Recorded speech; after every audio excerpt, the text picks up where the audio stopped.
Donc bonjour à tous, on va d'abord vous montrer une petite vidéo pour vous montrer comment l'interface est faite et comment on va voir les vignes via le drone.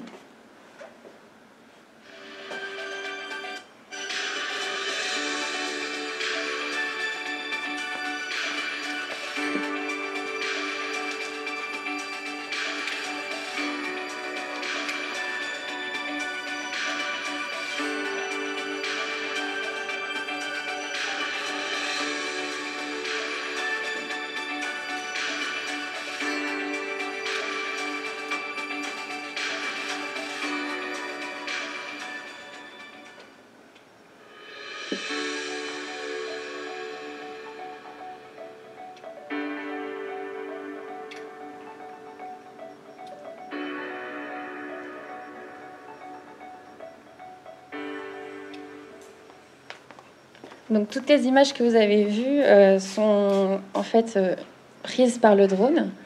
Et comme vous avez pu le constater, en fait, avec cette nouvelle prestation, on est partenaire avec la société Chouette, où François sera avec moi pour vous expliquer un peu plus en détail sur les parties plus techniques sur le drone.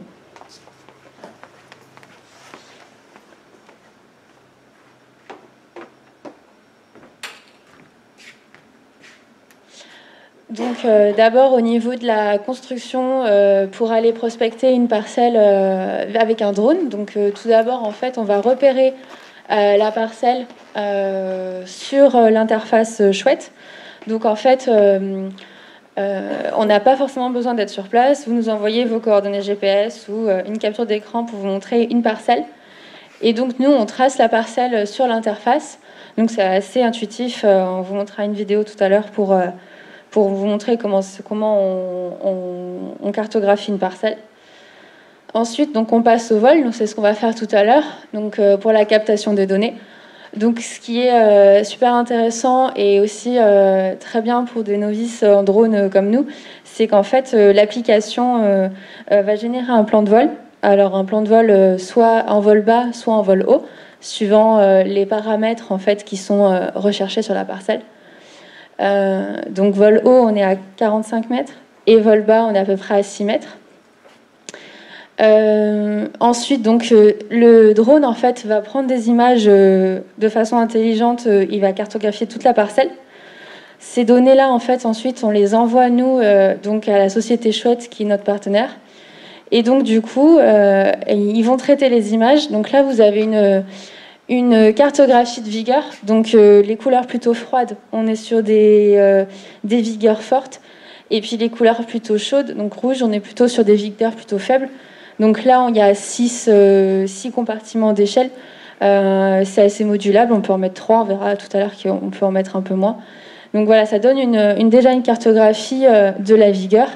Là, c'est un exemple, mais bon, on en verra d'autres. Ensuite, donc il nous envoie les données. Et puis donc, nous, on peut réaliser un conseil personnalisé. Donc, ce qui est bien, c'est qu'avec un même traitement d'image, on peut donner des conseils personnalisés suivant ce que vous voulez en faire. Donc, avec des biens productifs, on verra bien qu'il y a plusieurs débouchés comme type de conseil qu'on peut vous faire.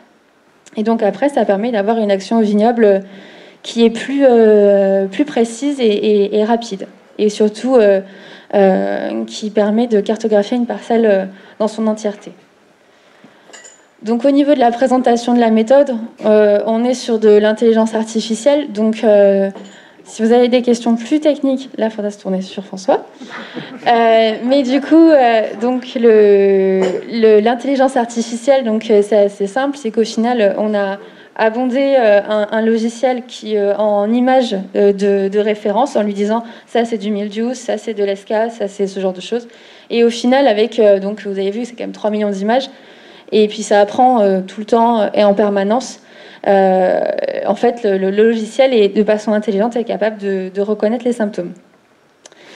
Donc il y a une visualisation après donc de la carte. Donc toutes les images qui sont prises sont faites avec le drone. Donc ça c'est aussi une image qui est prise via le drone en vol bas, donc à 6 mètres. On est quand même sur des des cartographies très très précises. Et puis on peut se déplacer après dans l'interface pour aller voir même jusqu'au cep près les feuilles et le cep en question. Donc il y a une visualisation sur la plateforme et puis après, donc c'est comme j'ai dit, on peut visualiser les cep. Donc là, je vais vous présenter, c'est sur la vigueur. Donc alors l'image est à suivre dans ce sens-là. Donc on a une évolution de la vigueur qui se fait au cours de la saison. Donc ce qui est bien, c'est que comme vous pouvez le voir, on peut faire un suivi d'évolution de vigueur. On voit que les zones s'amenuisent ou s'agrandissent. Donc là, il n'y a plus que 3 échelles. Donc ça, après, c'est à nous de voir, suivant ce que vous voulez faire, si vous voulez des choses très morcelées ou si vous voulez des zones un peu plus vastes. Donc on peut faire un suivi de vigueur. On peut faire donc de la cartographie de vigueur par zone, voire par cep. Ça dépend du type de vol qu'on fait. Et ce qui est bien, c'est que derrière, on peut en tirer en fait des conclusions sur donc la vigueur pour pouvoir adapter en fait ces travaux en verre, par exemple, ou par exemple aussi ça peut être pour faire attention qu'on est dans les bonnes zones de surveillance, puisqu'en fait, par exemple, on peut avoir l'habitude de rentrer toujours dans le même rang ou toujours par le même côté, et au final, on se rend compte que, par exemple, c'est assez peu poussant de ce côté-là, on s'en est pas forcément rendu compte, et finalement, le foyer d'infection peut être plutôt du côté de la zone très vigoureuse. Donc ça nous permet aussi d'être un peu plus vigilants si vous avez besoin de prospecter après sur le terrain ou d'adapter tout simplement aussi les travaux en verre. Puis ça permet aussi de voir si on est dans une zone de maturité qui va mettre un biais sur le prélèvement et donc du coup mieux réadapter ces prélèvements. Au niveau de l'intérêt sur la production, donc on a des vols qui permettent de faire des cartographies de pieds improductifs. Donc sur celle de gauche, on s'aperçoit que donc, tous les pieds productifs sont en vert, tous les pieds improductifs sont en rouge. Donc dans pieds improductifs, on entend les complants, les cèpes qui sont morts et les manquants tout simplement. Et donc du coup, ça va pouvoir permettre aussi d'avoir un suivi de mortalité année après année ou aussi optimiser ses achats pour être au plus précis. Si on a un couple porte-greffe cépage un peu particulier, ça peut permettre d'anticiper ses achats et d'être au plus proche de ce qu'on a déjà sur la parcelle. Aussi, donc ça peut être dans le cadre de contrôle des AOC, peut permettre de voir si on est sur un ratio correct de pieds improductifs sur le nombre de pieds productifs. Et puis sur la carte de droite, en fait, on est plus sur des pourcentages totaux de la parcelle de pieds improductifs, ce qui permet en fait de s'affranchir de notre biais qui est logique. On a tous un biais affectif logique sur une parcelle. On se dit, bah voilà, celle-là je l'arrache pas. Non, mais elle va très bien parce que et puis c'est mon père qui l'a plantée ou c'est la première que j'ai plantée. Et au final, on ne prend pas la décision forcément d'arracher, alors que la machine, qui est un peu sans état d'âme, va permettre peut-être de passer ce cap et de se dire, finalement, on réalise qu'il y a quand même pas mal de manquants, et au moins de cartographier un vignoble complet ou une zone, et de s'apercevoir que dans cette zone-là, il y a beaucoup de manquants. Voilà, donc ça permet d'être beaucoup plus exhaustif dans ces comptages. Au niveau donc aussi de la production, on est aussi sur des détections de maladies, donc principalement les maladies du bois et les maladies de dépérissement. Donc au niveau de la flavescence, donc là on est plutôt pour l'instant sur cépage noir, c'est ça ?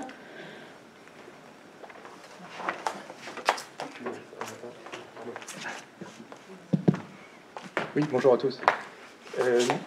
Effectivement, très brièvement, sur la flavescence dorée, on a, comme nos collègues de Scanopy, on a passé par cette étape de la validation terrain il y a quelques années en arrière.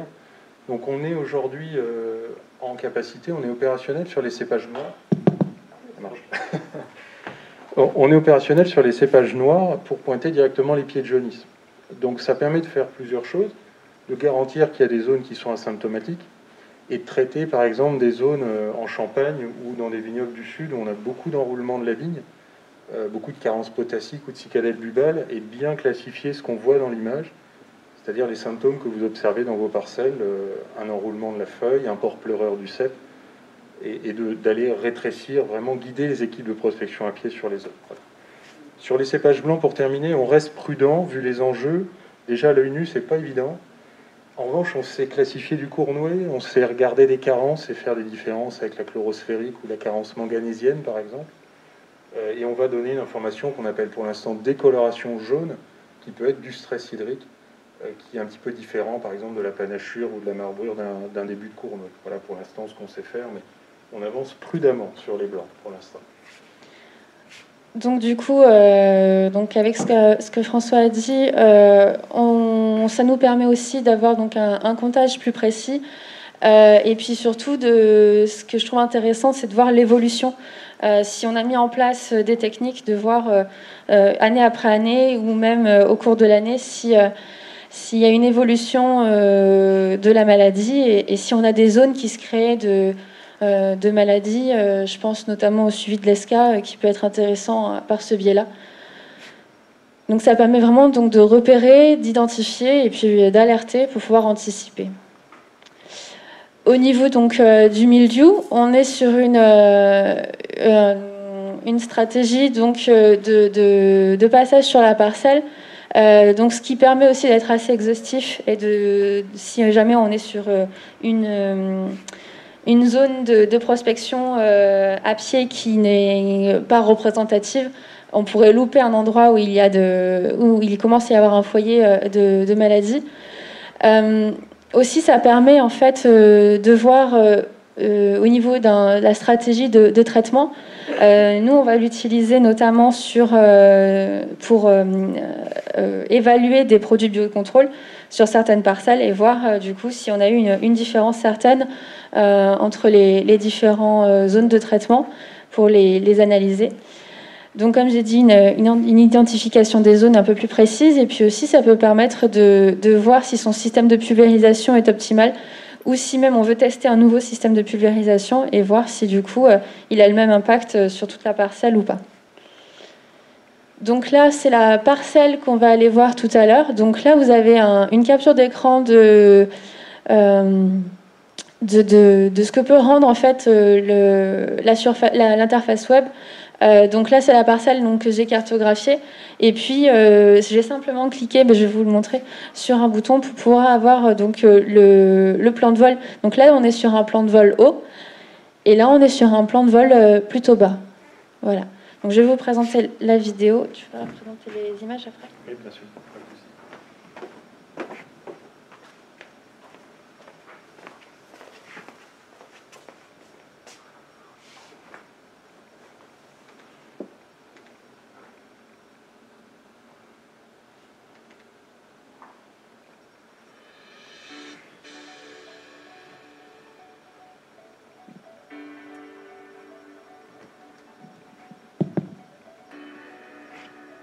Ce que Laura vous montre à l'écran en fait ici, donc c'est la plateforme web qui sert à plusieurs choses, à tracer vos parcelles ou à les intégrer si vous avez déjà utilisé par exemple mes parcelles.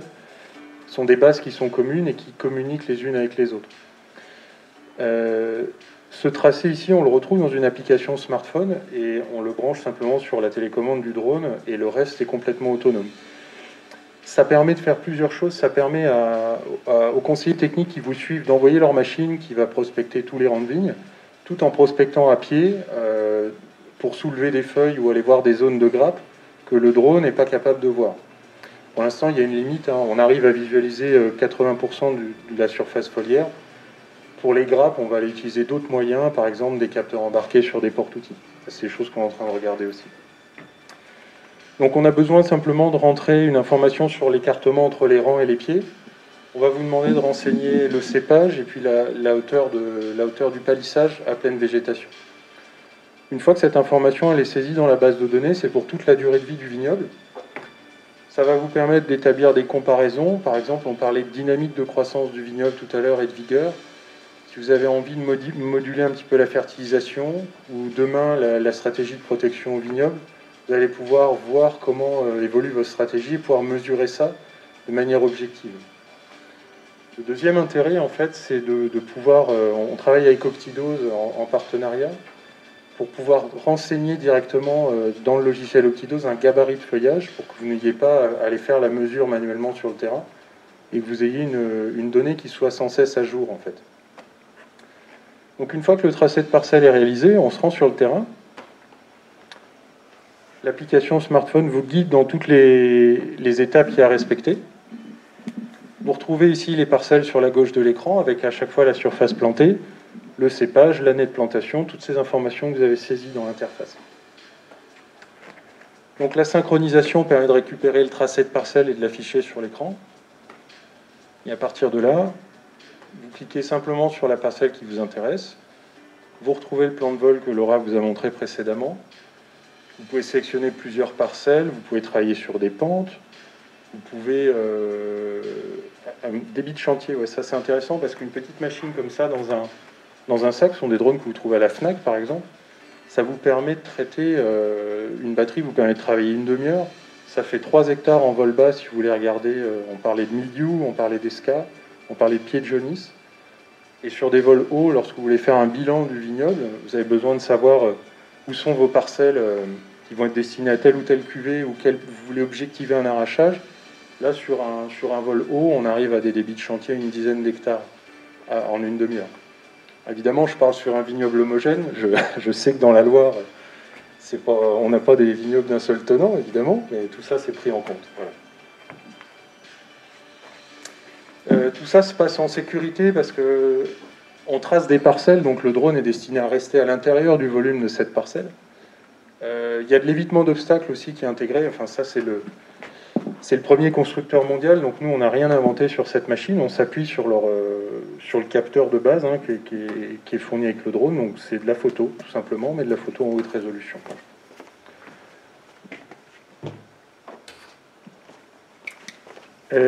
Quoi vous dire d'autre sur le processus du vol? On voulait que ce soit simple.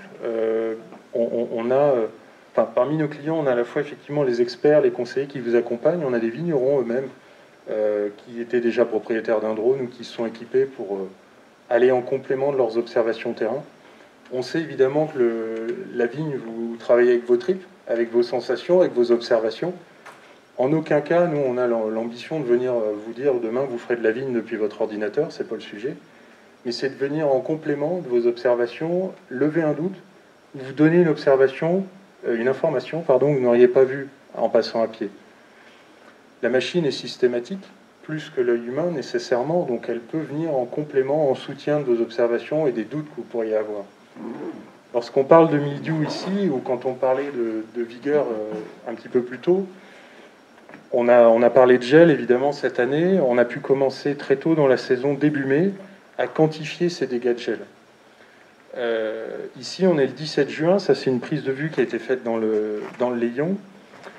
Et pour compléter ce que disait Laura à propos du mildiou, donc ce que vous voyez ici sur la cartographie, ces positionnements de taches ici avec différentes couleurs, c'est une légende qui marque la fréquence du mildiou. Cette analyse, elle calcule la surface des taches. Déjà, elle fait une différence entre des taches précoces, un mildiou tardif et un mildiou mosaïque. Et on est capable de donner en fait la surface des taches par rapport à la surface de feuillage sain. Ça ne va pas vous donner la précision précise de la tâche au pied près, parce qu'ici on utilise un GPS qui est le même que dans nos smartphones, qui est toujours précis à 1,50 m près. Mais par contre, ça vous permet de savoir que dans telle parcelle ou telle zone de votre vignoble, si vous avez un DPA par exemple, vous allez moduler à la hausse ou à la baisse, en fonction de la météo, de la vigueur, de la sensibilité au vignoble, de l'historique. Ça vous permet d'aller un petit peu plus loin dans la modulation. Ça, c'est des choses qu'on automatise, donc je fais le lien avec Optidose, pour demain, quand le matériel va suivre la pulvérisation, vous puissiez laisser votre système de pulvérisation travailler. Ça sert à donner un ordre à la machine qui va, à partir de votre dose de référence à l'hectare, qui va moduler automatiquement sur une échelle qui peut aller jusqu'à tous les 5 mètres, lorsque les systèmes le permettent, qui va faire varier le volume d'eau. Je ne parle pas évidemment, le volume de bouillie ou le volume d'eau, ça dépend comment on l'appelle, et qui va être capable de prendre en compte donc, les pieds improductifs, les zones de sensibilité au vignoble, l'aspect météo, l'aspect historique, et donc de bâtir comme ça un historique parcelle par parcelle. L'intérêt dans les prospections, après aussi des conseillers, c'est évidemment de vous donner une information sur la pression, enfin l'état sanitaire, la pression milieu, et de pouvoir essayer de le quantifier de manière plus rapide pour pouvoir intervenir. L'information qu'affiche Laura ici sur le mildiou, on est capable de la restituer aujourd'hui en quelques heures. Lorsque vous avez fait passer une machine, les photos sont stockées à l'intérieur du drone. Il suffit de nous les envoyer. Il faut une connexion Internet. Encore, on n'est pas dans du temps réel, même si on travaille à être demain dans du quasi-temps réel. On a besoin de traiter les images pour pouvoir s'assurer que le système qui repose sur ces millions d'images fonctionne correctement. Donc on a besoin de valider vos analyses. Et pour ça, une fois que les images arrivent chez nous, aujourd'hui, les réseaux sont suffisamment robustes, sont suffisamment fiables pour pouvoir restituer une information brute en quelques heures. Ensuite, on s'assure que l'information est correcte, donc on vérifie des seuils de détection, on vérifie que l'écartement entre les pieds et les rangs a été correctement renseigné et que notre système a bien travaillé.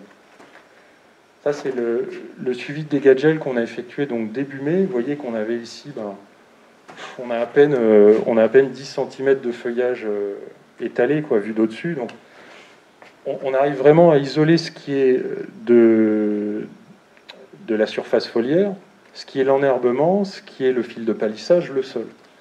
Le principe, voilà, sur l'intelligence artificielle, et après je m'arrêterai de parler, c'est que vous pouvez classifier tout ce qui est vu dans une image. Donc on peut apprendre à la machine à reconnaître un fil de palissage, de la rubalise, tout ce qu'on voit dans l'image, des chardons. Tout à l'heure, Brieux a parlé de chardons. C'est du phénotypage. On classifie, on va vous dire, il y a tant de graminées, il y a tant de trèfles, il y a tant de sensons, il y a tant de régras, et ainsi de suite. On parle de datura ou de plantes invasives, c'est des choses, ces technologies qui permettent de pointer ce genre de choses dans une image. Voilà. Et à partir de ça, vous pouvez très bien, demain, vous tourner vers votre expert en assurance et dire, regardez, en année classique, si je peux dire, j'ai fait un étalon de mon vignoble, j'ai fait un bilan.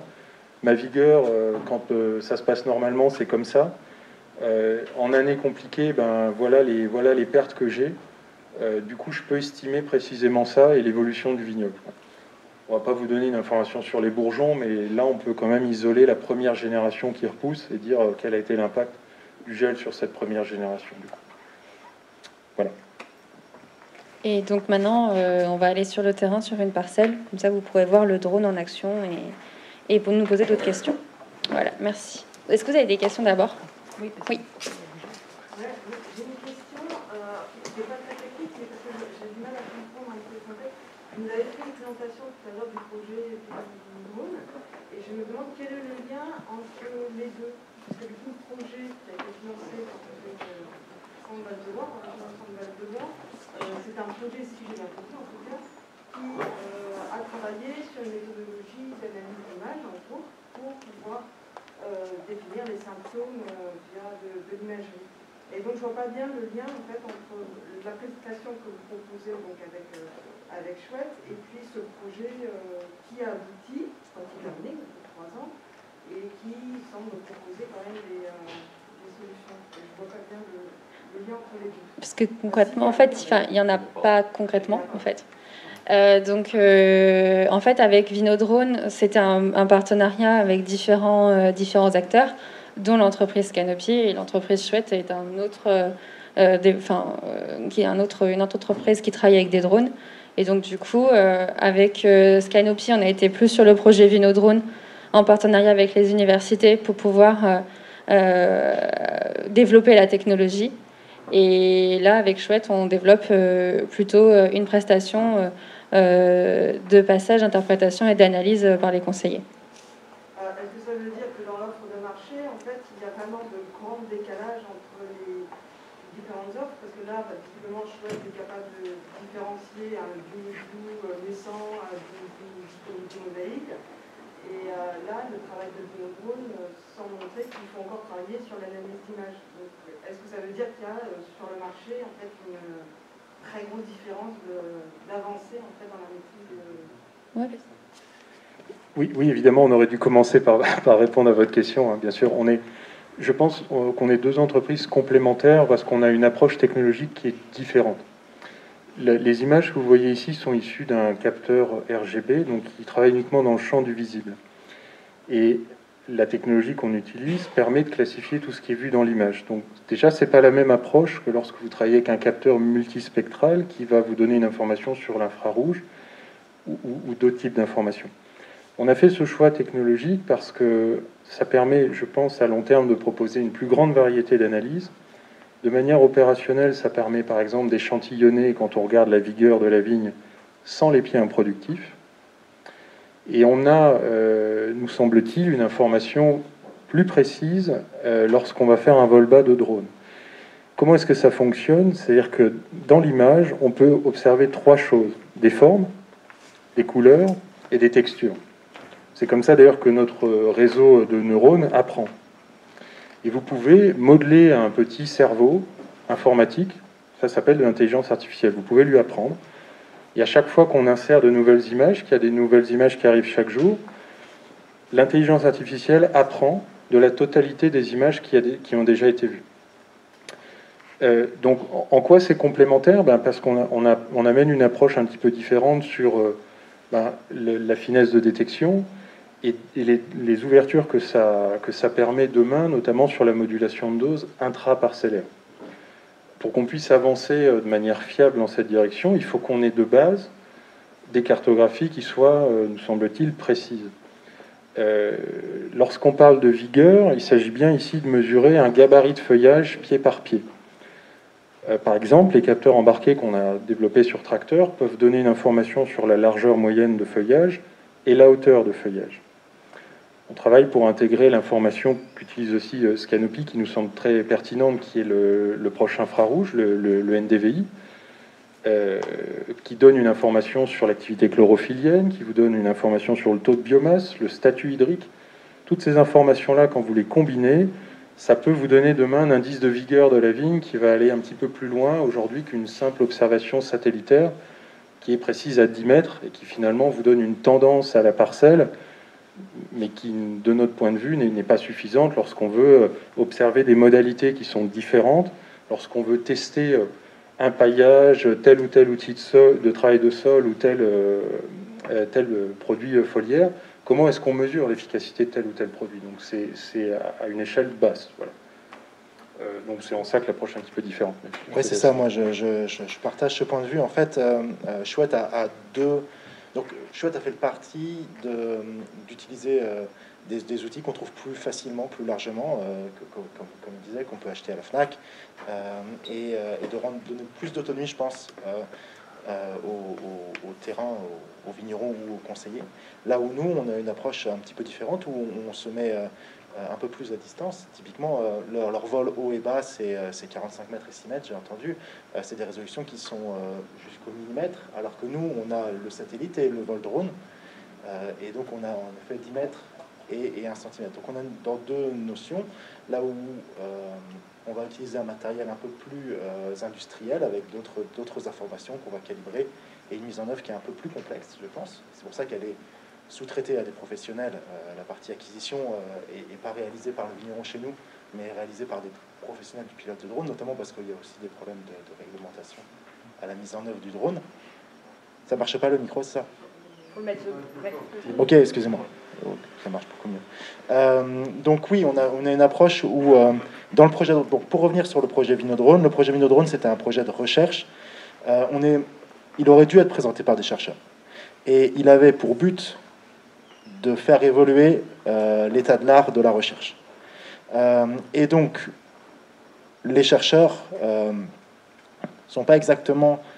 n'ont pas les mêmes réflexes que des entreprises privées comme Chouette Vision et Scanopy, où notre objectif, c'est de ramener l'état de l'art de la recherche rapidement à un objectif commercial et industriel, à un bénéfice pour des clients. La recherche, lui, a cet objectif de dire qu'est-ce qui n'a jamais été fait techniquement, quelles sont les solutions qui n'ont pas encore de réponse, et on va travailler dessus. Il y avait ce projet de recherche et il était présenté parce que c'était la fin de ce projet et puis parce qu'il s'est passé sur ce territoire. Leur conclusion, en effet, c'est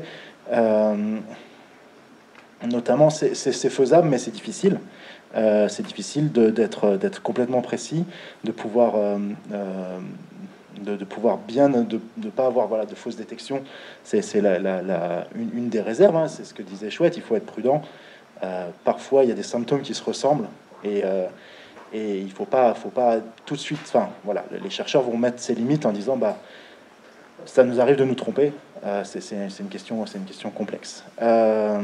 Et c'est vrai que, bah, je pense que tout le monde partage. Hein, c'est pas si simple. Hein, les technologies existent, mais elles nécessitent beaucoup d'apprentissage. Et puis, ça reste des problèmes qui sont liés au vivant, au naturel. Il y a des caractéristiques différentes à toutes les parcelles.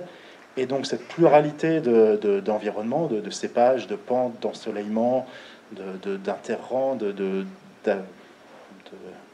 schémas de culture, tout ça fait que il faut bien sûr être prudent et continuer à apprendre, et c'est l'objectif. Si je peux me permettre de conclure, effectivement, on aurait dû aussi diviser cette présentation en deux axes. Il y a un axe opérationnel où aujourd'hui la technologie du drone apporte des solutions concrètes pour le viticulteur à des prix qui sont compétitifs. Il faut regarder les coûts de production, il faut regarder le temps que vous passez dans vos parcelles, le temps que vos salariés passent dans les parcelles aussi. Et on peut regarder dans le détail en quoi ces technologies-là vous apportent un gain de temps, une économie et une meilleure connaissance du vignoble. L'axe opérationnel de l'axe recherche et développement. Effectivement, ici, je crois comprendre que le projet Vinodrone, c'était un appel à projet. On participe aussi à ce type d'appel à projet. Et par exemple, ça nous a permis d'être partenaire du plan national dépérissement vignoble, qui a pour objectif, à terme, de créer une plateforme en France qui va centraliser toutes les données sur la flavescence dorée pour qu'il y ait un partage d'informations entre les vignobles du Nord et du Sud, pour schématiser, et pour amener de l'information aux viticulteurs, à leurs opérateurs, pour qu'on ait une meilleure prospection, une prospection plus efficace. Bon, on est un petit peu plus vieux, je pense aussi. C'est une société qui a été créée en 2015, donc on a peut-être un recul supplémentaire, une maîtrise de l'intelligence artificielle aujourd'hui, qui nous permet d'avancer sereinement sur certaines analyses, et d'autres sur lesquelles on reste évidemment prudent. Je vous en ai parlé tout à l'heure, la flavescence dorée. Donc, effectivement, comme tu l'as dit, ben, on voulait un petit peu plus démocratiser cet outil qui peut faire peur, pour rester aussi dans les clous de la législation. Donc c'est pour ça qu'on accompagne aussi et qu'on forme les gens sur le terrain. La législation en France est pas que rigide sur le sujet des drones. Vous avez la possibilité d'acheter un drone et de faire du loisir, ça s'appelle. Vous pouvez faire des photos, vous pouvez faire des films. La législation vous permet de faire ça en France. Ben, sur la vigne, c'est pareil. À certaines conditions, évidemment, il y a des règles. Mais... Voilà, je m'arrêterai là, à moins que vous ayez des questions supplémentaires. Mais... Merci.